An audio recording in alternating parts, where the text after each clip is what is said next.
dans ce nouvel épisode des Blabla de Sandra. Si tu apprécies ce contenu, pense à t'abonner, à liker et à partager. Je t'invite à découvrir mon dernier bébé de papier paru à ce jour en auto-édition, L'amour minimaliste, une romance qui parle de deuil, de résilience et de renaissance à travers un nouvel amour avec tendresse, humour, passion et sensualité. Fin de la page promo. Quand on parle des pays où on lit le plus, un nom revient presque toujours. Islande. Comment expliquer qu'un pays d'environ 380 000 habitants affiche un tel rapport au livre ?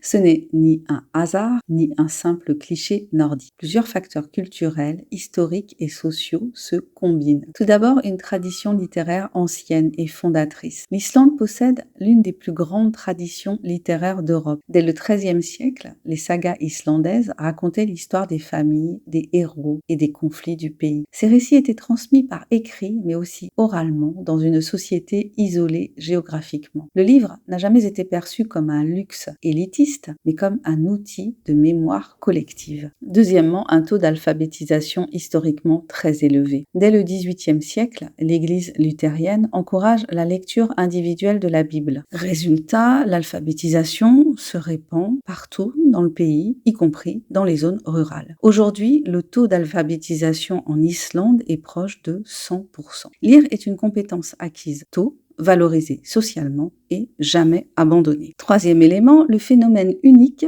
du Jólabókaflóð. Je ne vous garantis pas du tout la prononciation. Chaque année à Noël, l'Islande vit le Jólabókaflóð, littéralement l'inondation de livres de Noël. La majorité des livres islandais sort entre octobre et décembre. Offrir un livre à Noël est une norme culturelle. La soirée du 24 décembre est souvent consacrée à lire avec un chocolat chaud. Le livre est au cœur du rituel familial. Quatrièmement, une production littéraire exceptionnelle par habitant. L'Islande compte un des plus forts ratios d'auteurs et de livres publiés par habitant au monde. Une proportion significative de la population a déjà publié au moins un livre, souvent de la poésie ou des récits personnels. Écrire est considéré comme une forme d'expression naturelle, pas comme un privilège réservé à une élite intellectuelle. Cinquième élément, le climat et l'isolement comme alliés de la lecture. Longs hivers, peu de lumière, conditions climatiques rudes. Historiquement, la lecture était l'un des loisirs les plus accessibles. Le livre devient un refuge, un compagnon du quotidien, une manière de voyager sans bouger. Conclusion. Si l'Islande lit autant, ce n'est pas parce que ses habitants sont plus cultivés que les autres, c'est parce que le livre y est ancien, accessible, ritualisé et socialement valorisé. Lire en Islande, ce n'est pas une performance, c'est une manière d'être au monde. Merci d'avoir écouté cet épisode des Blabla de Sandra. Si tu as aimé cette réflexion, n'hésite pas à partager ce podcast et à me dire quel est ton point de vue sur la question. Je te dis à très bientôt pour un nouvel épisode des Blabla de Sandra.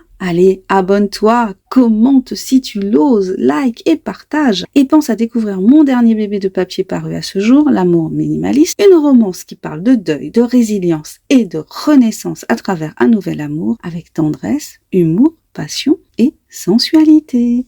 Bye bye!